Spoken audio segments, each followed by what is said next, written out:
here. And Jim, we got any callers? We're here with Andrew Colvin, by the way, the author of The Mothman's Photographer. And we might have some callers that were left on from the first half hour. If we got them, Jim, bring them on. Jim is aware of Andy Colvin. Andy Colvin's aware of Jim. And Jim kind of like was alerted to the fact about the Mothman Prophecy from listening to Andy being on.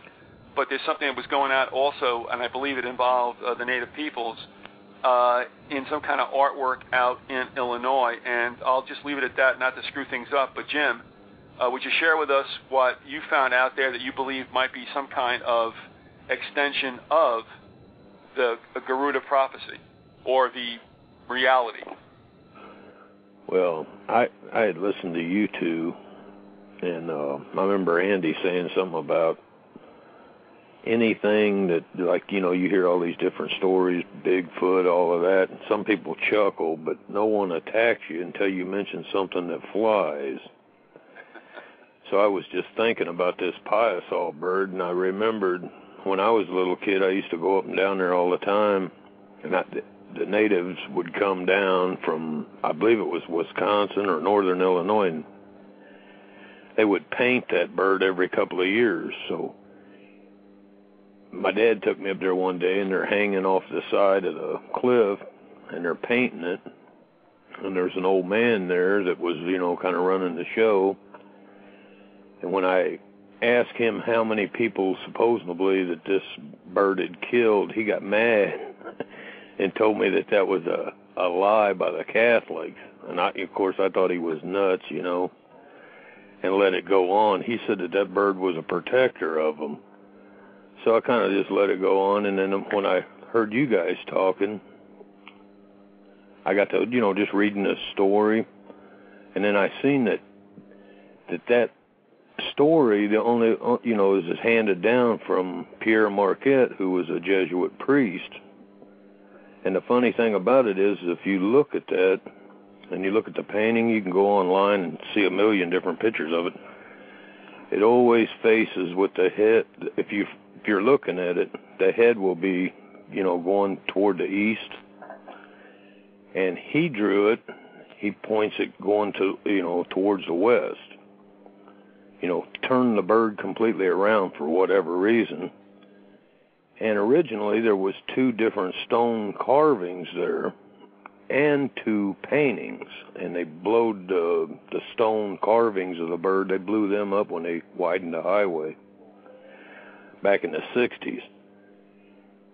And they quit, a few years back, they quit painting the bird anymore, and they moved it about a mile down south, or back towards town. And when they done that, they didn't want to paint it no more, so they just made one out of aluminum and hung it on the side of the bluff. And, you know, the people in the area raised so much hell that they took it down and repainted it. But when they put it up there, they had turned it around and had the head facing the other way. It's the only 2 times you'll ever see it facing the opposite direction, you know what I'm saying? If you go online and just put in the piasol bird, you'll see a million different stories, and there's a million pictures of it, but the only 2 you'll ever see is you can read a story about how the people, you know, raised so much hell that they had to take it down. They made it out of aluminum, and they all wanted it painted again. What is it called? And other than that, you'll see Pierre Marquette. You can see his sketch of the bird on the internet, you know. Them are the only 2 that it's turned around on, you know what I'm saying? Say it slowly. What was the name of the bird? Piasol. You got a spelling on that, perhaps? Yeah, I do. It's P-I-S-A.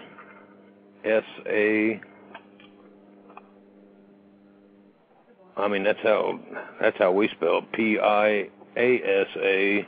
I mean, there's several different spellings, but P-I-S-A. Oh no, P-I-A-S-A is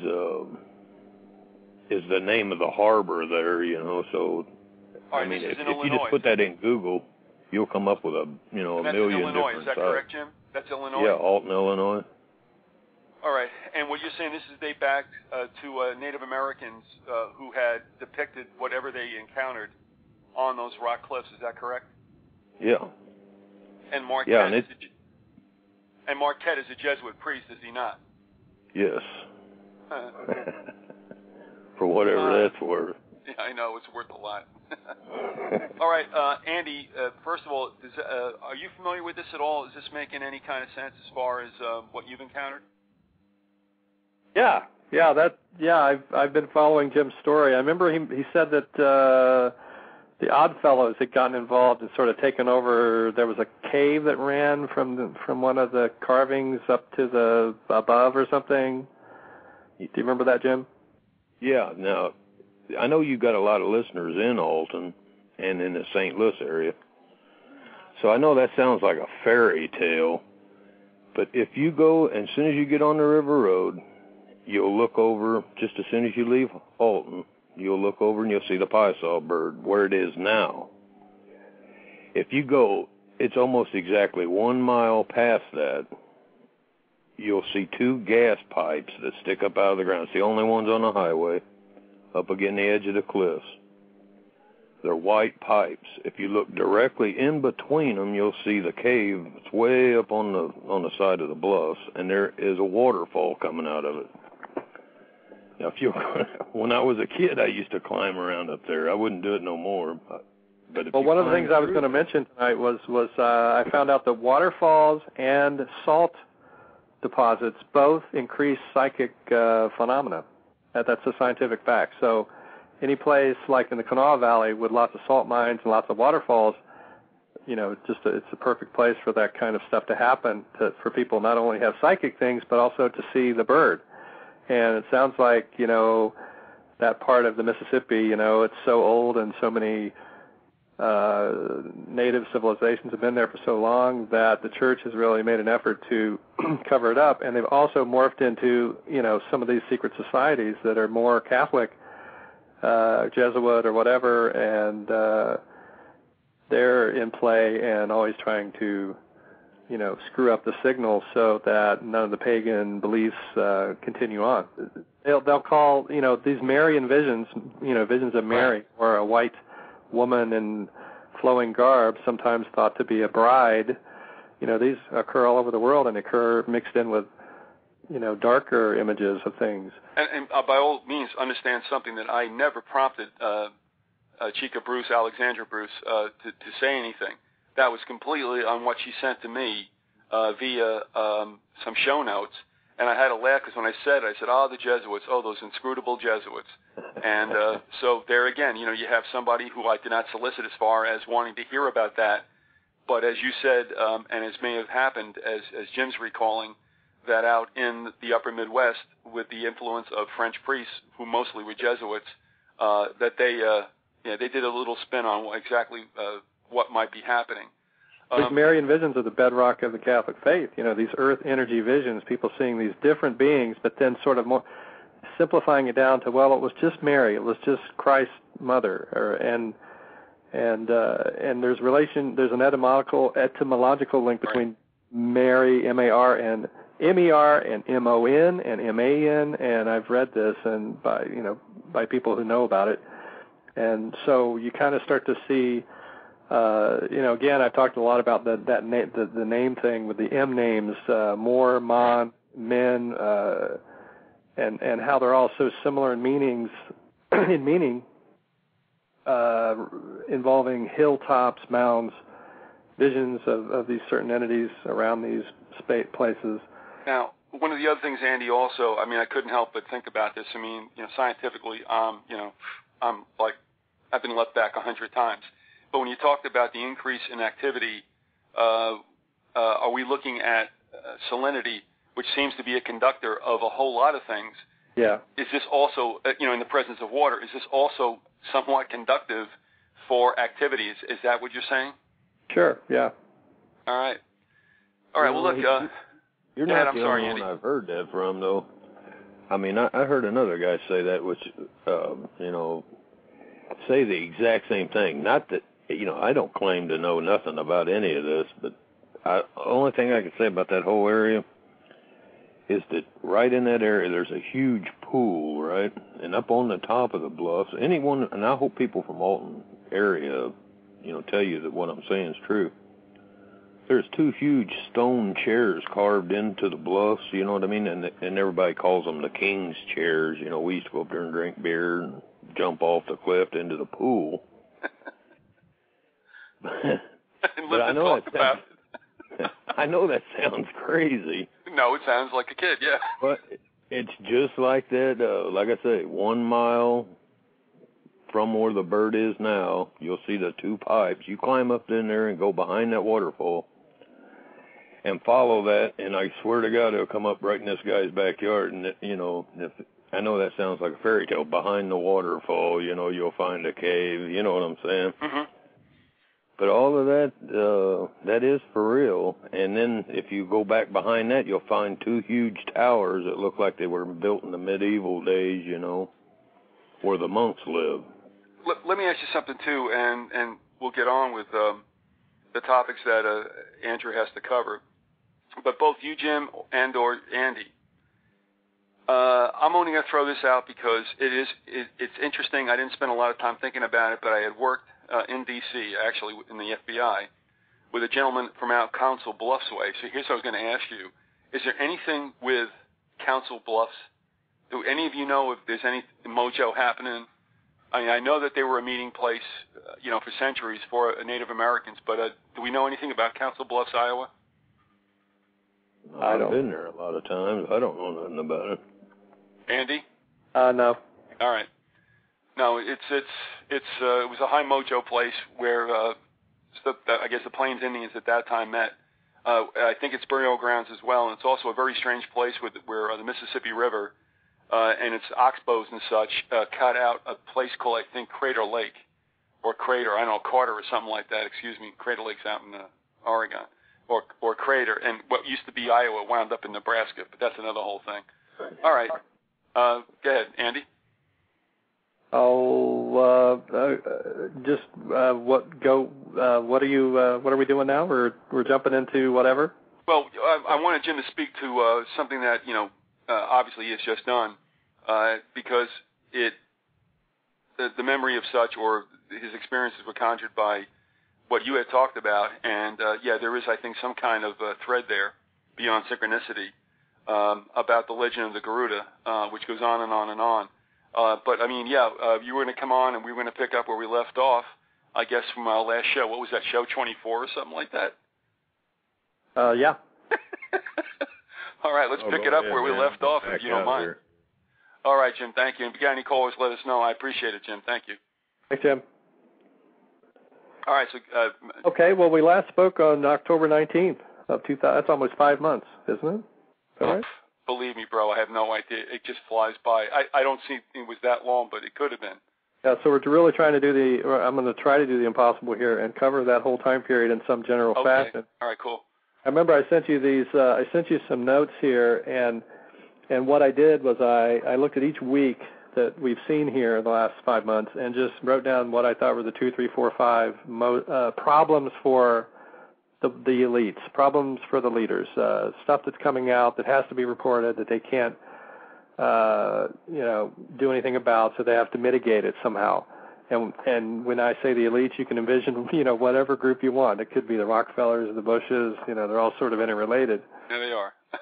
And, the Jesuits, the Brits are always involved, the Masonic orders, they're all sort of, the military, they've got a plan. They've got a media set up. They've got a centralized media. They've got a way that they do things. And what I do is I just look at Yahoo or the Associated Press or Reuters. I don't try to get fancy with any of this stuff. I just stick to what it is they're trying to convince everyone of, every normal person. And so my approach this time was just to look at what the problem was, or problems. And in the past we've talked about how whenever Bush is losing on some issue, he strikes back in indirect ways at us, and with doing certain things that terrorize people. And so what I'm going to do is just name those things, the problems, and then look at my calendar and say and talk about all the weirdness that they threw in simply to cover up what their essential problems were. In other words, they don't really solve the problems. they simply misdirect with all these other stories. That seems to be the pattern. So, looking back to that last week of October, what I wrote down for the problem was, though they're still in the Blackwater crisis thing, Iraq is certainly the big story. And so, now, if you think this doesn't have anything to do with the supernatural, you're wrong, because if they have a problem in Iraq, what's the best way to get a lot of people not to think about it? Well, you have a UFO sighting, a big, well-publicized sighting, or you have some heartfelt NASA story, or a story about dinosaurs, or global warming. Just keeps everybody, off track. So in that week we had the Blackwater, we had the Bhutto thing was brewing. It seems to me that they had a plan then to raise oil prices, and some things happened in that week to do it, and the dollar was dropping, the subprime crisis was just hitting the news, and Iraq, Iran, and Afghanistan all important. And it's really been a terribly active 5 months, just a real strange mix of things. So that was their basic problem at the end of that month. And what happened? On the 19th, the day that I talked to you, we had Pope John Paul II image of him was seen in flames in a bonfire. That was reported by Matt Lauer. I don't remember the location. Matt Lauer, okay. Ohio U graduate, that's okay. So, and oddly, there was a guy who I quoted in my first book, or in Mothman 2, a witness, a Mothman bedroom witness who had seen Mothman in his bedroom, who also in December experienced this unusual thing where he saw the death of someone else in his work crew right before it happened. In his dreams, he saw the death of this guy who died the next day. When was that? What's the time frame for that, Andy? That was in December, and I'll get to it. Okay, good. We'll get to it later. But this guy, particular witness that I've been in contact with, who's from Cleveland, by the way, and has an interesting history. He was in Russia. He went to a mining institute in Russia. He married a Russian woman. They're now divorced. His sister saw Mothman in that same bedroom. He had a missing time incident on the 19th, the last day that you and I talked. It was right after the night before I had invited him to come onto my discussion list on Yahoo, Mothman's photographer. And the next day he has a missing time incident, I think with his kid, even in tow, his 10-year-old. The next day, the 20th, there was the Patterson Bigfoot film anniversary, the 40-year anniversary. Big dinosaur article. They survived the polar climate. So you're hearing a lot of stories about ice age stories, and because that ties into the global warming thing. An article about rising seas threatening coastal cities that day, and the guy who was the UFO hacker, McKinnon in England, who hacked in our military database looking for UFO stuff. He claims that he saw a non-terrestrial officer list in there, meaning an alien officer list. So when your war profiteering is in trouble, you turn to these wacky stories. On the 21st, Halley's Comet was said to be, the debris from it was going to hit the Earth. Turkey was invading Iraq at that time, and the Hitman movie came out with the number 47. He's Agent Number 47. And I saw the Bourne film, the last Jason Bourne film that night, and the mind control center in that movie was on an address in New York City, and I looked up the address, and it was the address of the Frick collection. And Frick's the name that comes up in the Mothman story. With me, he and I seem to have all these synchronicities going. John Frick. Wasn't Frick a philanthropist, among other things? Yeah. Well, that's kind of halting. Yeah. All right, why don't you just illustrate what he was? I don't know. Yeah, I think he was. I mean, it's like a lot of personages in Manhattan who gave money to things. I associate the name Frick with being somewhat of a well-heeled person who was, someone who donated. But go ahead.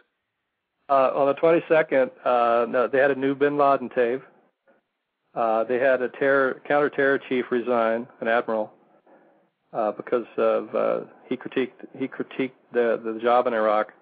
They had a superbug closing schools in Knoxville, wildfires in California, and then a carbide Dow pipeline blew up in Port Arthur. And I think this is where where they wanted to jack the price of oil up. Port Arthur, would that be Australia? Oh, in Texas. Okay. Okay. It was, it wasn't. No one got killed, but suddenly gas prices just shot up, and that was their. That's what they do. They just have one. They can blow up one refinery that probably needed repair anyway. And. Oh yeah. And the dollar is dropping all during this time in late October against the euro and everything. So they start Iran saber rattling on the 24th. They're talking about the S-chip kids health care thing. There's a lot of political debate about whether kids should have health care, poor kids. Oh, yeah. Clinton gets attacked by 911 truthers. There was a whole slew of things. This is Bill Clinton being verbally attacked at speaking meetings by 911 truthers. Listen, I'm going to interrupt you for a second. Because it was pretty much on topic when we started, but we're going away from it. I just want to have you to address it. And you don't necessarily need to know this because the person who IM'd me said, I don't know if this is your purview necessarily, but you started talking about how everybody's kind of interrelated. In fact, we just had a story that came out recently how Obama is like a 75th cousin to Cheney. And there's something that came out even after that. And it doesn't really strike me strange because what people have got to get in their minds is that the elites have always, in the old world or the new world, always kept it in the family, quote. But we talk a lot about the Rockefellers for obvious reasons. But have you ever come across anything that kind of links, and of course this is not going to be a stretch for folks who listen to the show, but with Bush and the Clintons, they were supposedly a cats and dogs, but they are anything but that. Have you come across anything about that, Andy? Well, I just remember that woman in the 80s who was married to a famous skateboarder who told me that her mom had married one of, I think it was Tyson at one point, right. Chicken guy, and she knew all those guys, and she said they were friends, Bushes and Clintons. So. Yeah, and also this other individual said, I think that Bill set up Hillary to fail. That's interesting, but who cares? They're all Luciferians. This is going to be very interesting, and I'll throw it right back to you. But again, we're looking at a horse race that I think is very well scripted. That Hillary is on the ropes is interesting. Yeah. Maybe Obama gets it, but my point has always been they brought her out of nowhere and they reinvented her and they sculpted her and they got her to be a senator in New York, which is what Robbie Kennedy did, and that ain't for nothing. I don't know where this is going, but it makes for good drama, and it's not over. So anyway, thanks for that little digression, and that might happen as we go through this. I do get a weird feeling about that whole Obama-Hillary thing. It does seem scripted. Well, and it also has a magical feel to it, too, because people are really believing in him, and I think they should, fine. At the same time, until we get the process cleaned up, you just can't trust what's happening with it. It seems too divisive at this point. Well, Andy, it will never be cleaned up. I mean, I know how that sounds. But really. But you can. I just don't see enough real activism for stuff like. Right. I don't know. It's just not the way it was when I was a kid. So for instance, I had that 60s fervor, and I know what that's like, and felt it, and that's not what we have now. So. Maybe we have it at a certain level that I'm just not aware of anymore because I'm older or whatever. But. Well, remember, too, I go back, to being in college. I entered college in September 69, and the stuff I saw in those first 2 years, I look back on them like, how did I ever, get through that? I mean, it was far more chaotic than it is now. It may be getting to that. But I'm going to throw something out, too, to folks, and we'll go on.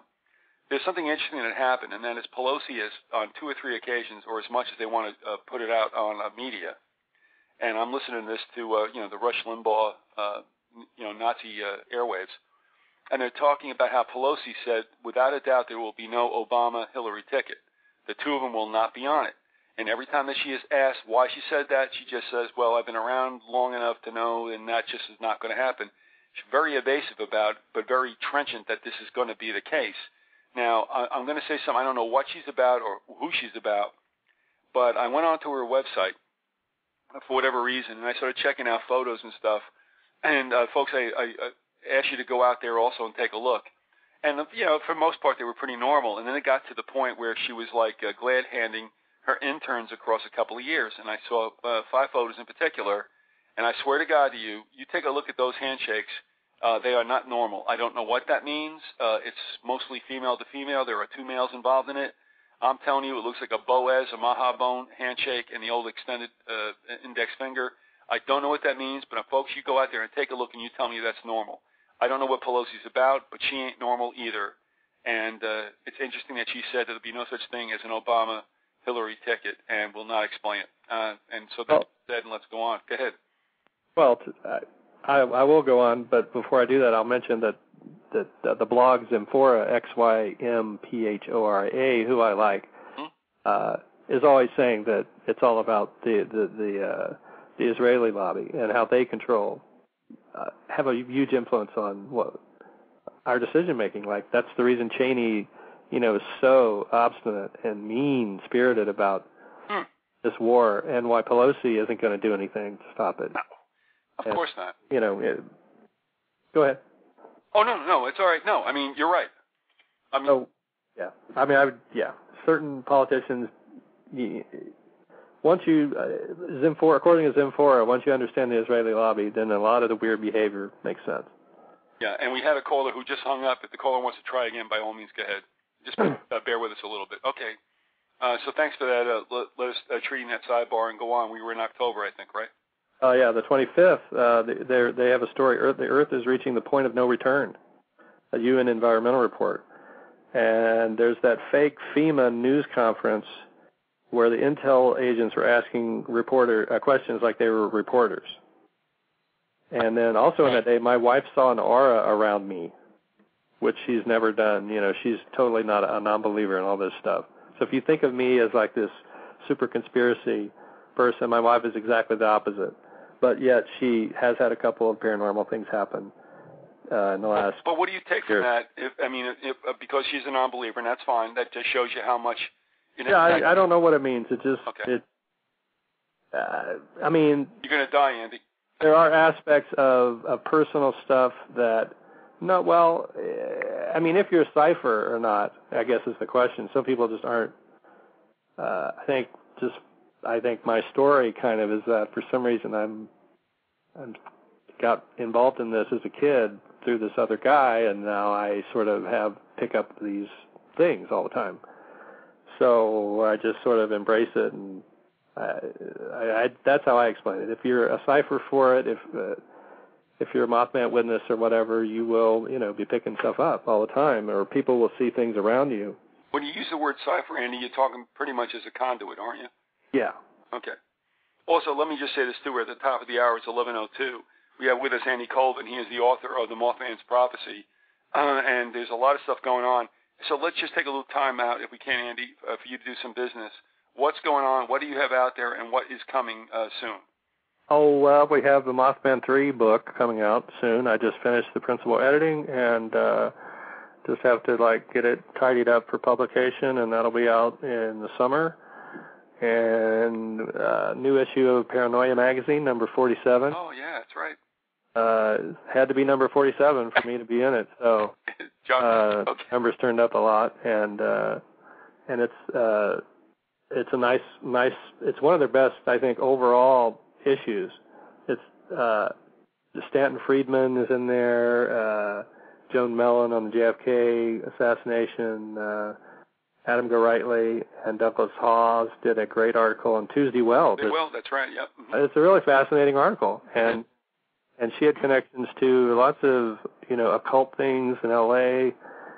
and all over, actually, and to Manson, and there was another connection. Well, who was that? Oh, it was to Kenneth Anger. Yeah. And Kenneth Anger knows my friend Bruce Bickford. And I've been working with Bickford on a Mothman cartoon book. I don't know how long it's going to take us because neither one of us we're kind of figuring it out. How are we going to do this thing? Because it's sort of a sci-fi novel about Mothman. Kind of, sort of. I'm trying to Bickford is a cipher. He's definitely a cipher for Mothman. He's always picking up really obscure symbolisms from my life or even from others, witnesses I've talked to. Things are coming to him that there's no logical reason why he should see that image or draw that image, but he does, and he's just amazing. I mean, he's so tied into to the whole thing, and it's so funny because he would never admit to that. He's very practical and all that, but listen, I would agree with you that this Paranoia magazine, I'm not shilling. I mean, of course, I've got people I like who happen just to be involved in this issue. Of course, you and Adam Gorightly are among them. But it's a pretty slick-looking magazine. It's an e-zine also, or probably primarily. How can people go there and get a hit on that? Oh, to Paranoia Mag? Well, gee, I guess, I don't know, paranoiamag.com. There you go. Address. There you go. But speaking of Gorightly, though, he and I are working on a Mothman book of some kind, sort of basic, shorter 200-page probably kind of thing, whereas this Mothman 3 book is going to be probably 600 pages, and it's going to be all the West Coast stuff that I've done, interviewing all the people out here, and in the Southwest too. And I do recommend these books because they take the DVDs from the reality series, and they take these interviews I've done with you and really crystallize them down, clean them up, fact check. Lots of extra details are added, notes and things it's like a director's cut for the reality series, but printed in a book. And they're all different experiences. So, I noticed that the difference with people saying things on the radio like we're doing, that's a whole different experience from watching the reality series. And it's very different from reading a book. And they're all valid, and they're all, worthy for people to check out because you get different nuances. There's things you can say, like we're doing, where, the tone, the way you're saying it, that's all information that doesn't happen in a book. So in a book, you have to be a lot more explicit. And so the books are actually good references, and people have told me, that they're really excellent references for just like having a document of all the stuff that's happened in the last 5 years in the Mothman world. I'm going to share something with you too. I got an email that I've read before. It was just passed to me again. I'm just throwing this out there, and we'll get back to what we're doing. But I think I'm just going to give you the bullet points. And that is somebody was working in a hospital, came upon a woman who was was elderly and not doing all that well, on a gurney out in a hallway. And, that's kind of cold, So the individual went up to the woman, and the woman basically told the individual, leave me alone. I'm on my way out. I'm out of here. And, in fact, went out with the tide. And the person said, I know for a fact there's a place where you go when you go. And, they never forgot that incident about, if you will, I'm doing my death song, so would you please let me have this time alone? And just, that's it, gone. I don't know that's going anywhere in particular, but anyway, I just thought I'd throw that out there. So anyway, all right, we're in. Wow. Go ahead. I'm sorry, Andy. You want to speak to that, or you want to go on to November or whatever? What's the main thrust there of that? That you go when you die, or? Well, the thing was, what struck the individual was that the woman apparently was not afraid. Oh, I see. Okay. I mean, knew it was game time. Right. And just said, don't try to, don't try to call 555.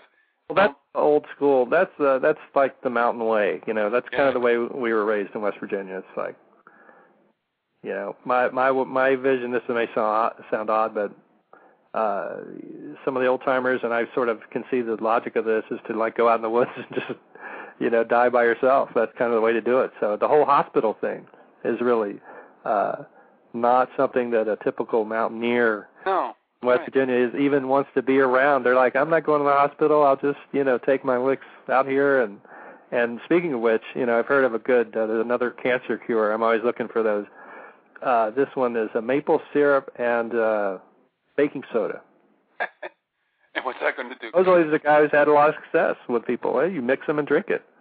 And I've also heard of baking soda and castor oil made into a paste can be put on any skin lesion, and it will make them disappear. And I've seen it happen. It does work. So I think there's something in the baking soda actually does it, probably more so than the other. Although castor oil has a lot of benefits too. One of the things we do also is we take grade B maple syrup, none of that crap you buy off the shelf. I mean, some pretty woody stuff, along with cayenne pepper and water, and that'll cure what ails you. So, yeah. But you know, your point is well taken, and I'm glad you spoke to it, because you know there is a time when you know, and I remember this, I guess, from David Copperfield or whatever it was. You know, I mean, when I was not paying attention in junior high school, when it said Macabre went out with the tide, I mean, it was time to go. And I guess what struck the individual was that the person was not afraid and knew it was time and wanted a little privacy. And, I mean, I hate to use these terms, but you know what? That's pretty cool. Yeah. It's pretty cool to be in that mindset and that emotional set to say, you know, back off, don't help me out. All righty. Well, I'll roll on then through the end of October on the 26th. You know, this is the kind of thing they had going on. You had the countrywide big debacle. They lost $1.2 billion. Everything's starting to implode in late August. Rumsfeld flees France. There was Iraq war protests in 12 cities. And yet the AP radio is throwing out Kecksburg UFO stories. And they let go the USS Cole bombing mastermind on the 28th. They revealed that Lidovinko was an MI6 agent. You mean Lidovinko? Yeah. Who got radiation dosed? Yeah. There's a U.S. surge against the Taliban in Afghanistan that day, and a Mothman sighting, well, that was 2 years before on that exact date, near Midland, PA.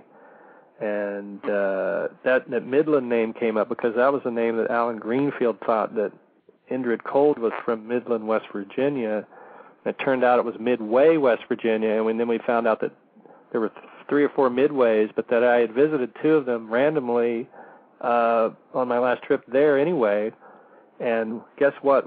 I think the most logical place for Indrid Cold to have lived is the Midway, West Virginia, right near that place I told you about, the Fort Ancient Indian site that the Rockefellers had built an Exxon station in the middle of it. Right. Mm-hmm. Right there is Midway, West Virginia, and it's the perfect place for Indrid to have been if he was an agent of some kind. And I think his name kind of has a spy. I mean, it's really ingenious because that name would lead someone to feel that it was a Garuda name because of Indra, when the deep connection between Garuda and Indra. So he gave himself a Garuda-like name, and if he's really a spy, that's a great way to do it because then it puts all the bad stuff onto the Garuda. And it's clear from what Jim's saying out in Illinois. I mean, don't take my word for it. You know, other people see this too, that the church is definitely trying to smear any flying angels or co-opt them completely and call them, you know, the Virgin Mary or whatever. Right.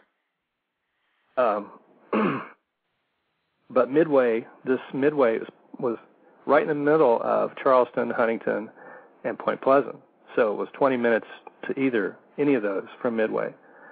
And perfect place for him to just be doing these different ops where he was, you know, basically mind controlling people or spying on them and so forth. Where was I? On the 29th, we had the terror attacks on U.S. embassies, U.S. and British embassies that didn't happen. The O.J. case is in the news. That's where he was recently arrested again. Yeah, the theft in Las Vegas. Guy who set the fake FEMA news conference promoted to the National Intelligence something or other that day. And then they talk again about the $2.9 trillion that's missing from the budget between 1990 and 2006. And Petraeus lands Chalabi. Well, that's some Iraq finagling there. Mm-hmm. Oil hits a new amount on the 30th. Dollar hits a new low versus the euro. Gold hits a new high. State Department gives Blackwater immunity. I'm surprised. So that's something that, a lot of these, again, if you start seeing the stories as either one or the other, they're either a problem for the administration or something that's helping fix the problem. Right. Let me share something with you, too, because I heard something today that just dinged my ears, and I sit there, I'm going, what are you Before you do that, there's more item in that month. On the 31st, Paris Hilton is in Russia. and then O'Reilly ambushes Rosie O'Donnell. That's a real good way to get people's minds off of the issues, to have O'Reilly attack somebody. Go ahead. No. Two things. One, the best way I think to hit things. I think there's something to do with this. You know how when you look at something, your peripheral vision will pick stuff up, but if you actually looked at what your peripheral vision picked up, you couldn't see it. I don't know if that makes any sense. It's got to do with rods and cones and stuff like that. But if the corner of your eye gives you an idea about what's going on out there. And I say the same thing auditorily because, I was walking by the TV set this morning, and they had good old, shrub bush. And he's going, we can't pull out now because that would create chaos and killing in Iraq. And I'm like, well, exactly what did you give these guys before that? You know what I mean? What? What are they going through now? And I'm like, so chaos and killing? So what's the difference? Secondly, he came on later on, at least the sound bites I was listening to, and that was, trying to tell people, help is on the way, the old FDR. Yes, prosperity is just around the corner. And he's saying you're going to get substantial checks in May, and I'm happy for that. I'm like, substantial, like what, $1,200 for a family? That's a mortgage payment at best, a rental payment maybe, and who's paying for that but us? So, I just had to laugh because when I heard him say about if we leave Iraq now, we'll create chaos and killing, I'm going, so, okay, so, what do you call what we already have been involved with?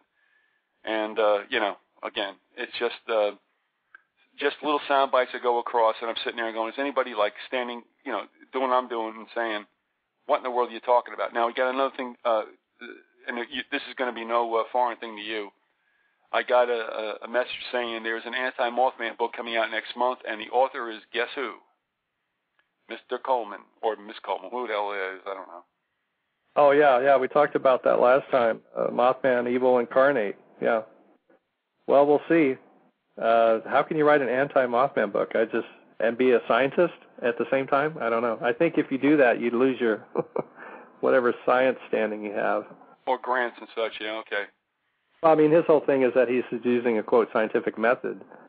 And I think a lot of cryptozoologists who sort of get into it and looking at the different animals and things, they want to do it that way because we're all taught, somebody did at Cal State, they just did an experiment with people, and they were using wine, but you could use anything, and they found that whether or not, how you perceive how much something costs, affects how your taste of it, your subjective experience with, flavors even.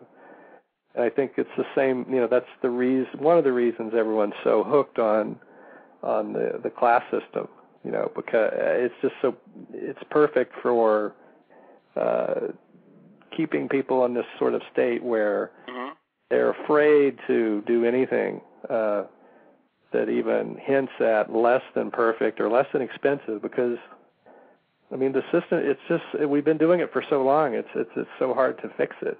But elitism, classism it's just so embedded in how we're doing what we're doing that people can't even have an objective experience of something, whether or not they like it or not.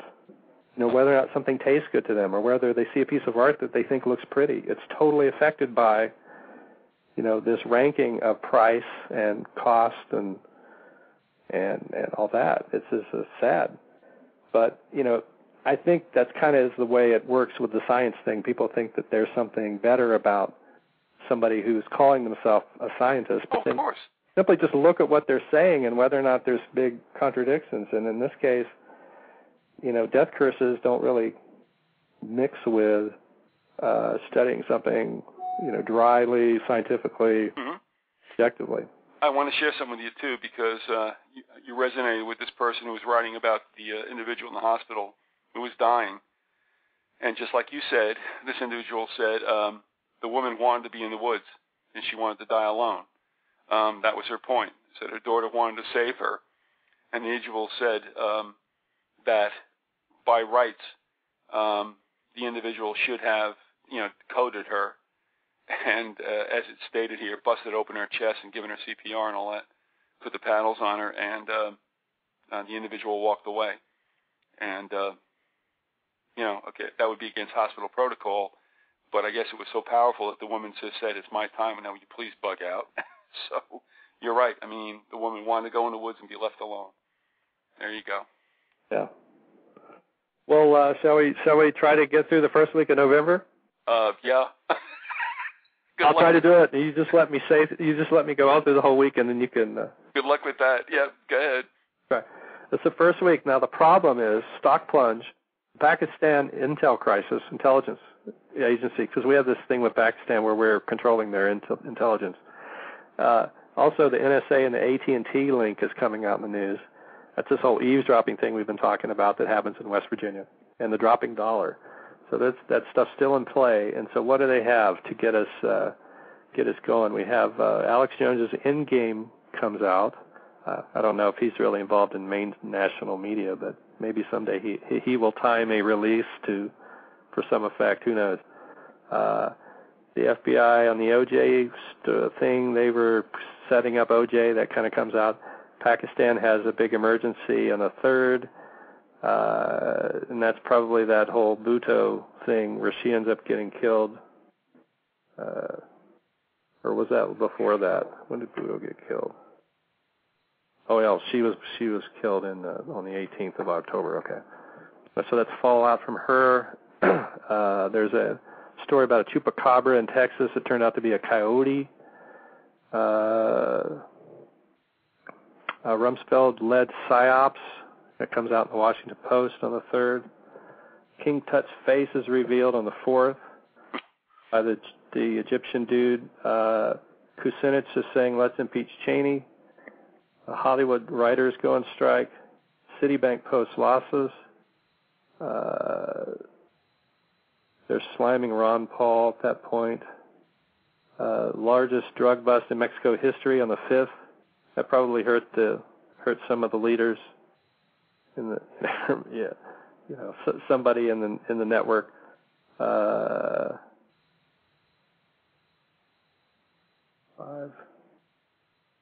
Bush pretends to tell Pakistan General Musharraf to stop beating up on lawyers. Nah, let that go on.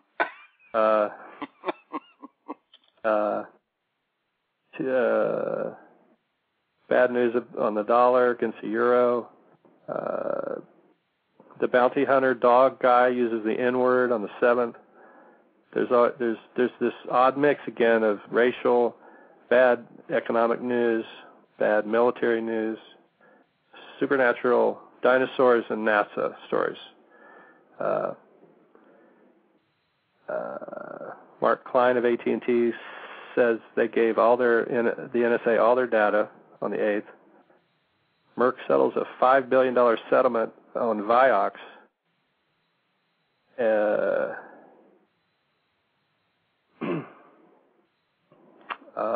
King of Spain tells Chavez to shut up on the 10th. Glenn Beck calls 911 truthers dangerous, anarchists, and terrorists. Good old Glenn Beck. 10th. And the Homeland Security Subcommittee starts a hearing on terror and the Internet. So the first thing they do is they go after the 911 truthers. So that was the first week. Any comments? Quick comment from somebody says, the world is coming to an end, but you can still get one more DVD from Alex Jones. Buy my videos. Yeah, he got it. Okay, that's it. Let's move on. All right, week 2, Blackwater. More Blackwater, more bad industrial numbers. Iraq money issues. How much are we going to send to them? And insurance bailout for terror damages. They want to hide the fact that they're going to give the insurance company a bailout. So how do they hide it? They have the Parma, Ohio blue orb in the gas station story. Remember that? Mm-mm. They were seeing a blue orb at a gas station. There's a lot of gas station paranormal stuff. Keel's talked about it, for years. Would that be in Parma, Ohio, expressly, or just gas stations in particular? That's actually in Cleveland. That's Cleveland. A gas station in Cleveland. Can you get more symbolic? Nope. The spirit J.D. Rockefeller, yep. Mm-hmm. And it was a marathon station, which came up the other day on one of the earlier things we did with being connected to the Rockefellers. Also, we get an IM saying King of Spain telling Chavez to shut up. That's huge. Yeah. And by the way, that blue orb was on Pleasant Valley Road. There's a Pleasant name in it, like Point Pleasant and Pleasant Dell in Mound is where we saw the different entities. Right. On the 12th, New York City cops gunned down teen holding hairbrush. I'll teach him. House subcommittee equates 911 truthers with terrorism. Hitler's globe fetches $100,000 on the 13th. On the 14th, earthquake in Chile. Jesus pancake is found in Florida. Pancake with the face of Jesus on it. Blackwater killings are ruled unjustified, where they shot all the people. OJ goes on trial. Musharraf steps down. Mukasey is sworn in as the new justice. A lot of really important stories that week. On the 15th, 10 die of the common cold. I don't know what state that was in. Industrial production's down. A comet bigger than the sun has been found. And in South Texas, they have a birdzilla sighting, something called a birdzilla. On the 16th, the Senate blocks Iraq war money for the time being. By the way, I just want to tell you, if this means anything, with the King of Spain popping off, that the new Jesuit general that took Colfax's place is a Spaniard. Anyway. Barry Bonds is indicted that day, and that's the end of that. There you go. Oh, and they also extend the terror bailout to insurance companies. So, go ahead. No, one of the things that's interesting is that we have Charlie Crist down here, who's the governor, and he runs his mouth. I mean, he's a very dapper-looking guy. Let me just say that he probably doesn't like to play sports, and I'll leave it at that. And he was whacking the insurance companies about how, he'll kick ass and take names because they all want to pull out. And so he kicked out, I think it was Allstate, and then Allstate had an injunction and got back in. And I said to Lady Biz, I'm going, when Charlie Crist was like, beating the bully pulpit, I'm like, Charlie, relax. So he goes ahead and he says this, and Allstate got reinstated. And I go, that tells you what shakes the world. Charlie, shut up. You're not going to do anything. The insurance companies rule, and that's all there is to it. Well, at this time in November, it seems like they were doing a week off and a week on. So they'll lump all the bad stuff that they want to cover up all in together with a bunch of crazy stories. And then the next week, when they could have reported heavily on any of the other stories that they had just lumped all together, they don't do much. So the next week after that, there's not a whole lot going on. But what you're saying, though, too, Andy, I mean, and honestly, this is part of the whole news hole business, that they'll pound you into the dirt, they'll give you no hope, and the next week they'll give you something to hang on to. Am I right or wrong? Well, I don't even know if they give anything to hang on to, but they just lay off you for a while. It's like they're torturing you, and so they take a break and they go eat their lunch, I'd say it's more like that. But in week 3, there weren't many issues other than the Obama threat. I see, Obama is a threat to the oil companies. So I don't think there's any doubt about it. They see him that way, even though they shouldn't. There's just a lot of behind the scenes, stirring up of oil company employees over Obama, calling him a crazy Muslim. But that week they also talked about the gun issue that they were going to talk. That was the only warning we got. The Supreme Court was going to cover gun rights. Was that week, and then that's the week that oil really got up to $100 a barrel. So what did they do to kind of get us off thing? Well, they started attacking Obama. That was the Novak guy, the reporter Novak. Robert Novak, yeah. Yeah, I don't remember what he said, but he started in on Obama. Okay, he doesn't remember either. Yeah. Oh, here's something they probably didn't want us to think about on the 19th, which I forgot to write down. Okay, it's 50,000 ancient manuscripts found by the troops in 2003 in Iraq, that's our troops, are missing.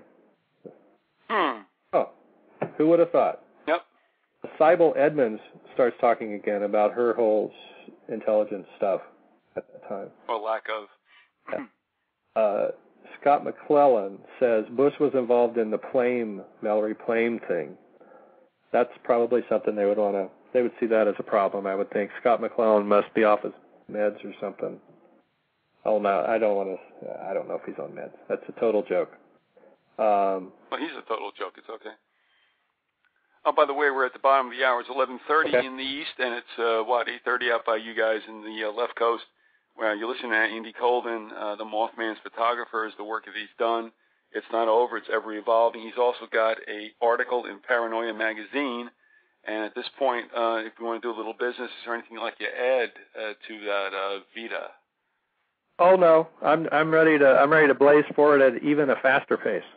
All right, bro, you're my hero. I'm just going to move on from that week. Like I said, there wasn't much going on. But the fourth week of November, the problem was Blackwater witnesses testifying, and I guess it was a peace summit of some kind, although I didn't write much down about it. That would be considered a problem, probably. Well, so they start off the week getting us off the Blackwater thing by talking about how the internet will be full in 2 years. So we've got to start worrying about our internet connections. Cheney comes up with an irregular heartbeat. We've talked about that before. I'm surprised he has one, but that's okay. That's right. Sure. There's a superbug in Seattle that gets headlines. Bush holds some kind of his own summit. Every time there's a real summit, he and Condi have their own because they just can't, deal in everybody else's universe. They announced that they're producing taser drones. These are drones that fly around and zap people with tasers. I'm all right with that.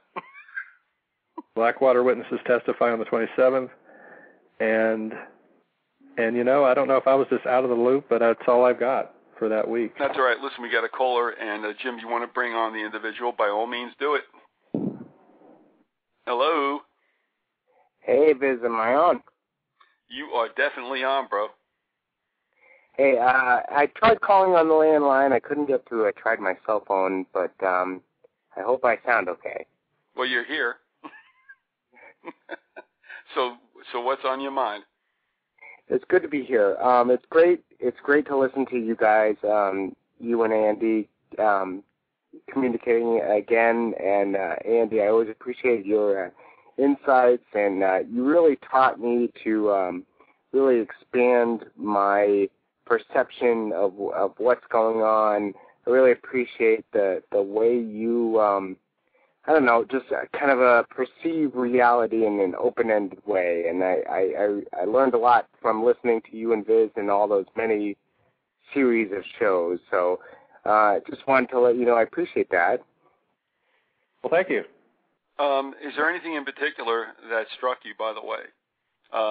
Well, kind of resonated with you? I mean, was there a personal thing going on there, or is it just that, or did things start to just fall in order because of what you heard from Andy?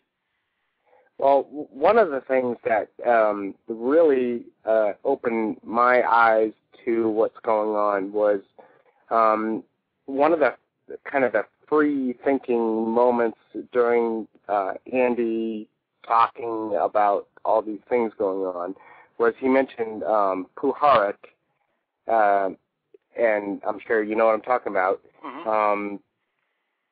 And I guess in one of Puharich's books, he mentioned the fact that they could reproduce these certain visual patterns via RF frequencies being transmitted into the brain. And it's really a freaky concept, but the patterns that Andy described coming from the book, which I can't seem to find, I experienced at various times in my life. So I guess the only thing I would have to ask tonight, other than just compliment Andy on his free-form kind of dialogue is these patterns that Puharich talked about really intrigue me because I've experienced them. And I wonder if he's heard of the mathematical principle of E8, which is kind of a pattern that resonated with me, and I connected it to this particular pattern that Puharich talked about. Andy, what about that? What was that pattern? What was the name of that? Well, there was a big hullabaloo about a scientist in England who was talking about this concept of E8, which was sort of a visual perception of a mathematical principle that supposedly would explain the universe. And if you look at the E8, yes, like E and 8. Yes, exactly. And if you search it on that, even in like Google Images, you'll see the pattern that I'm talking about. And that's the exact same pattern that I saw and connected to what you were talking about, Puharich talking about. And I saw it, normally I would see it waking out of a deep sleep in a very calm state. I would see these patterns. And when I saw the E8 pattern, it exactly replicated what I saw, only when I saw it, it was in motion. So it's a very complex topic, probably not really suitable for what you guys were talking about. So I apologize for bringing Well, that looks up. like it. Hey, that looks like what I've seen, actually. Right. Mm-hmm. And I did a little experiment recently. I was staring at the sun with my eyes closed, and I realized that there's something in the brain. And I know it's obviously because we have a binary brain, but that one point of light will split into two when you have your eyes closed and you're looking at a light source.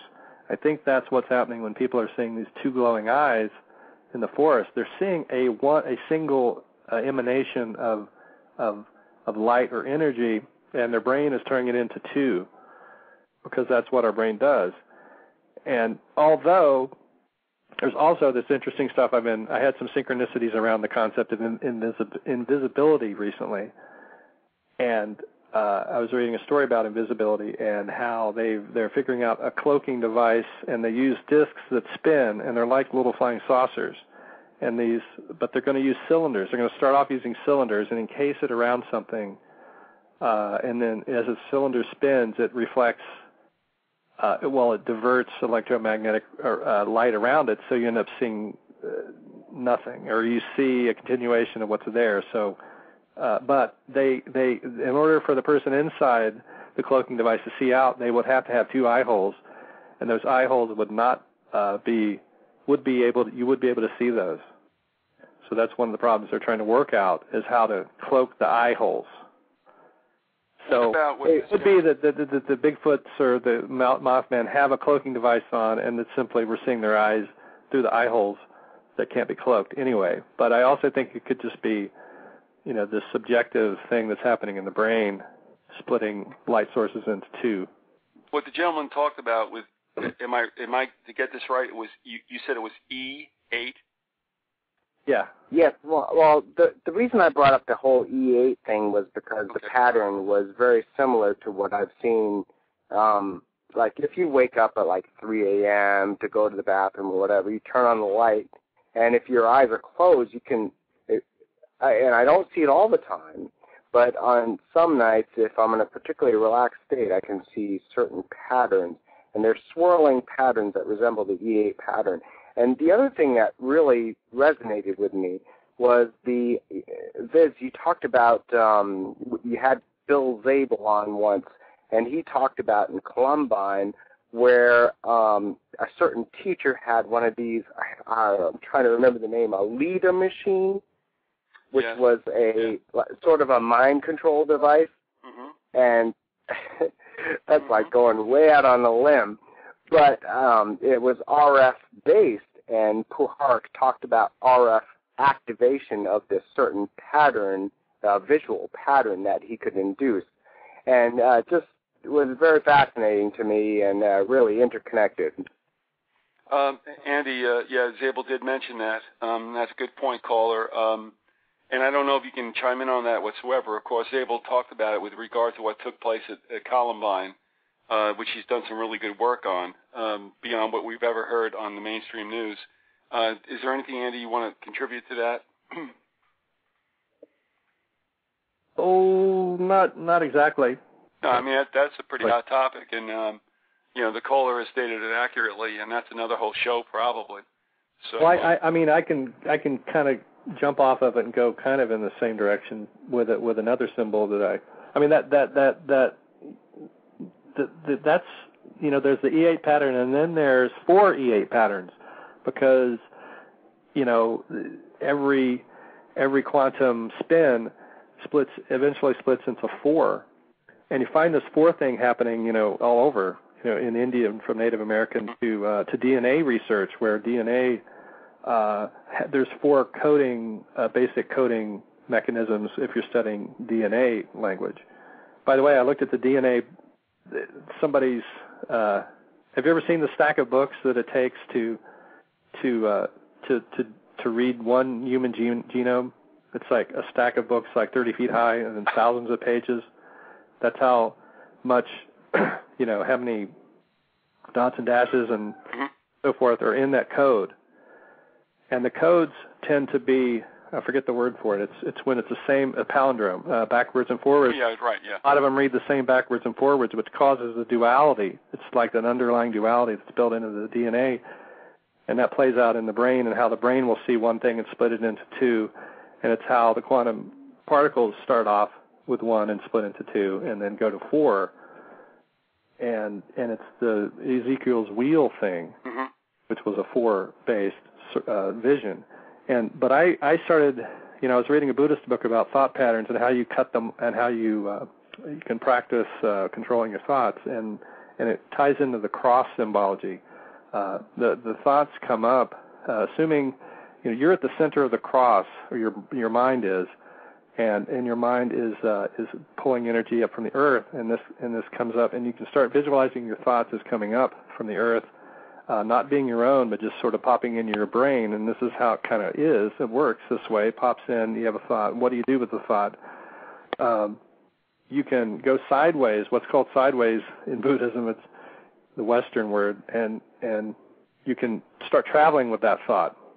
And that's actually not what you want to do, unless it's a very objective kind of thought, or a piece of something you're working on, like something practical. But if it's some emotional hot topic, that may get you in trouble, there's a process where you slice it off. And that slice off is like the horizontal part of the cross, and the up and down vertical part of the cross is the flow of mental energy, either up from the earth or down, or coming from the sun. And I got into a whole bunch of stuff in the last couple of months with solar winds and coming from the sun. And this ties into global warming, because that's really what's causing global warming. But these strands are coming from the sun, and there's been a lot of activity in recent years, and it's translating into higher auroral activity. And then if you look at the shapes of solar wind and auroras, they're very similar, and they're these strands. They also look like DNA patterns, and they come down to the earth, and in some cases touch the earth. And synchronistically, I talked to Bruce Bigford again about his dad. His dad actually experienced being in a UFO like that, where an aurora came down and spread out around him like he was inside of a circus tent. And then the energies touched down around him in certain spots. And so one of our science fiction ideas for our story is to have this event happen where it lays out a grid, a circle, not unlike this E8 pattern. And we actually started getting into all of these breakdowns like this pattern, where the circle came down and it hit these spots, and then it had other spots, and it just became this complicated, thing, and we're just having ourselves nuts with it. But also, caller, do me a favor. Also, if you want to explore this even further, I started rambling there, but oh no, everything's fine. It's no problem. But it's tied into the Stephenville UFO thing, because one of the things I thought the Stephenville UFO sightings recently was Bruce calls them jellyfish UFO, and they're these morphing things that can reach out and behave like patterns of electromagnetism floating around, or like they're auroras or globs of energy. Go ahead. No, our caller is gone, but I want to thank him for broaching that. And also, there might be something more to that we want to explore. And if you would, you who called in, if you don't mind giving me an email or something like that to the effect, I mean, that's another thing we should explore, no doubt about it. So, I thank you for doing that. And, let's see, we might have a... Okay, the call got dropped. I think that Norman was calling in, did not necessarily want to be dumped, but it just happened. So, thank you for that call anyway. Let me just say also at this point, too, that the toll-free is 888-333-9009. You can also hit me with an IM through MSN at Vyzygoth. Also, you can also email Vyzygoth@hotmail.com and Vyzygoth@verizon.net. And again, it was Norman. And whatever happened, the connection was broken. Norman, also, if you're listening, if you want to continue with that, that might be a good thread to also follow, and we can do that at another time. Not trivializing it at all, but there's more to it than meets the eye, or that we can deal with the last 15 minutes. So, at any rate, Andrew, by all means, go on. Well, I want to just hit some high points and just odd things that don't really apply to the calendar, and we'll maybe try to do the. Okay. If we have time to try to do December, we will finish out the year. And by the way, I mean, you're always welcome back. You do come back, and of course, I hope whatever we didn't cover, you might be able to. It may not be in a live format because we'll not do this again until April 25th, but we can pick up where we left off. And I think it's good, though, for the most part, that some of the people who have listened to the shows and such do call in and get a chance to talk to you. I think that's important. So go ahead. Okay. I had a thing, a little synchronicity about the name Apol, the entity that Keel was talking to. I was looking at an opal thing at this museum. Opals are used to make cell phones. They make the opals. They make fake opals called reverse opals. And they use this is the key to cell phones. So now, who controls cell phones? Well, we used to think it was these small companies. It turns out most of these small companies that have been bought out recently are all AT&T. They were all set up by AT&T in the beginning. And this came out in an article in the Seattle papers a couple months ago. So the cell phone industry has been fueled by the Rockefellers, and if you do an inversion of the word opal, which is what makes you do a chemical inversion of opal and you get the cell phone, whatever it is that they use. Reverse the name of the vowels and you get Apol. And I'm wondering if someone was really clever, because here's the deal. Back in the late 60s, they had cell phones. And I know this because I talked to a guy who saw the CEO of United Fruit using one in the late 60s at the pool, the country club pool. And by the way, United Fruit had a role in forming RCA. You and I talked about RCA and the history of it, I think, right? Didn't we? Mm-hmm. And so United Fruit got together with RCA to form NBC and a couple of other companies too, like Western Union, whose equipment has been seen inside of UFOs. Contactees have said, "Hey, I saw a Western Union piece of equipment in that flying saucer." So there's definitely this whole thing going on with it. Just more and more little clues that someone connected to the Rockefellers may have been involved in the whole manipulation of Keel. If they had cell phones back then, it would have been easier for them to pull off some of the weird things that they did on Keel. And I think people just don't realize that, they had cell phones back then. They were those huge ones. It took like a whole suitcase or a briefcase. Okay, I found a crescent moon. I was looking at an old picture of the Bohemian Grove Great Stone Owl, and there was a crescent moon on it. And that, of course, denotes usually a Muslim or Sufi or, Middle Eastern thing going back to the Crusades and the Templars going to, the Holy Land and all that. And so I'm starting to see these crescent moon symbols in a lot of Catholic places, like this church in near Reno that we went to when we were there. They, a guy that I mentioned in my book took us there, and the church there was the Order of Alhambra, and they have like a Muslim temple and everything. This is the oldest Catholic church in Nevada.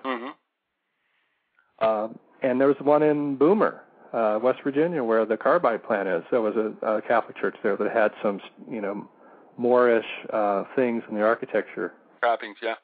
Well, I'm going to say something also. When I was working at the university library, the person who's now a director got one of his postgraduate degrees at Catholic University in the district of Isis, and it was a beautiful picture of the campus that he had up framed. I think it was probably sunset. It was kind of more orangey, but it doesn't make a difference. But what was in lower screen right was this dome, which is one of the buildings of Catholic University, and it was circumferenced by Star of David. Now, tell me what that's about.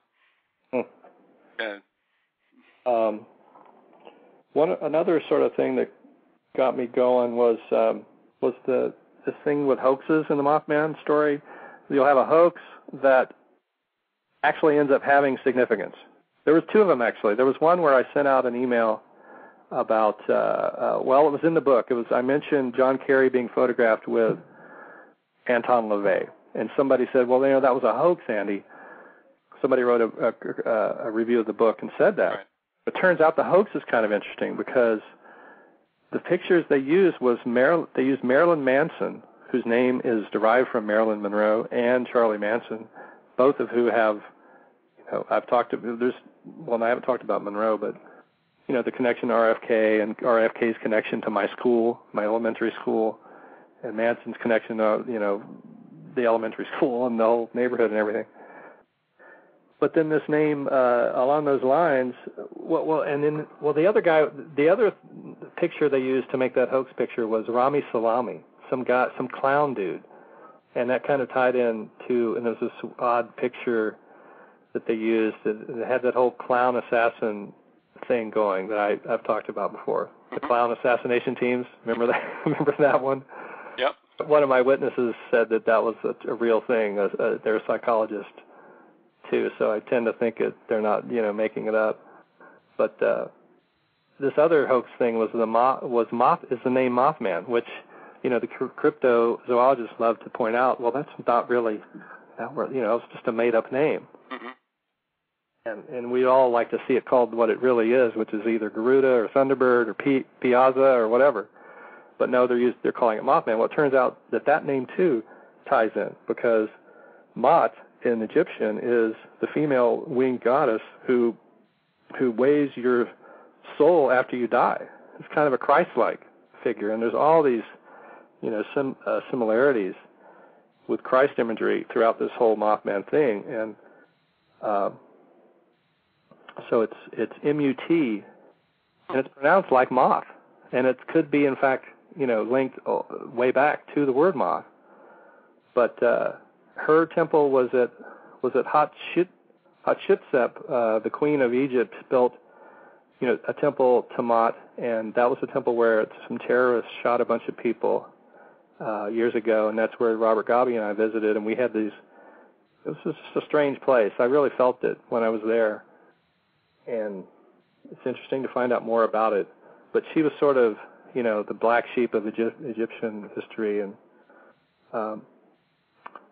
but there's other connections with that. There's the Crowleyites and the OTO had a Mot, M-A-A-T, M-A'-A-T thing, the Aeon. We were in the Eon of Mot for a while.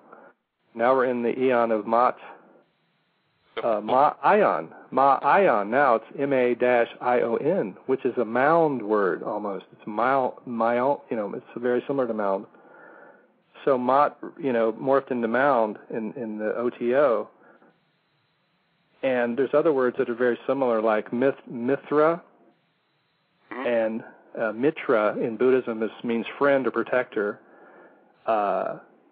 Amat in India, M-A-T-H, is a place of learning where a Garuda, G-R-U, the old spelling was Garuda, like Garuda is a guru in flight, or a shapeshifted guru is that's the theory at least, is that they actually turn into Garudas. Guys turn into Garudas. And so that ties into the place of learning in India. So there's a lot of named things with moth that are unusual. And of course the name Moore comes up a lot, and yeah, that's interesting. William Moore is the guy who wrote the Philadelphia Experiment, and then he was caught messing with UFO abductees and trying to drive them crazy, and he admitted it, and so forth. And I guess he has a Navy intel background and so forth. He's from Minneapolis. I never knew this. Well, it was MJ-12. Moore was involved in MJ-12, and another guy in MJ-12 was C.B. Scott Jones. That was what it was. Okay. C.B. Scott Jones was a NSA dude, and in this article written by William Dean Ross that I've mentioned before, he lived right near Midway, where Indrid lived, in this town called Liberty. Supposed to be a vortex there that the NSA's been studying and NASA's been studying, and Ross was involved. He says that he was at the Casey Center in Virginia Beach and heard a discussion about a meeting in Sweden in 1989 involving the CIA and KGB agents who were calling up the ghost of Albert Einstein on television. And before you laugh, this is actually something that Keel talked about. He didn't talk about Einstein, but he talked about how easy it is to get spirits to show up on TVs if you do it in a certain way using infrared light.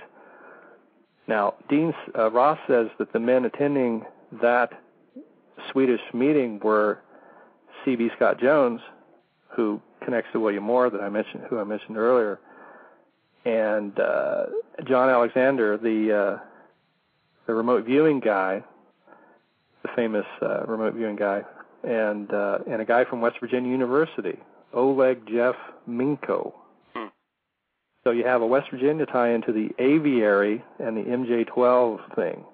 The Aviary is this secret group of people that supposedly ran MJ-12 and the whole Roswell stuff. I mean, there's a lot of disinformation in it, but here we're seeing, names named and showing connections to West Virginia in these Casey. The Caseys are really big in Egypt. They have special leases to dig beneath the Sphinx and the pyramids and all that. Listen, I got to tell you, we got probably less than 2 minutes to go. I do have a question I'm not going to ask right now.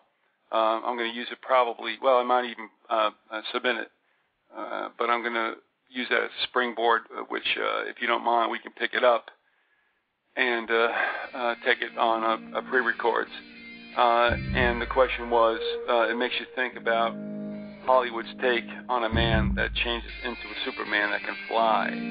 Absolutely. All right, there you go. We'll leave it right there, and that's a pretty good teaser for you to come on, which we will stream on this very same channel.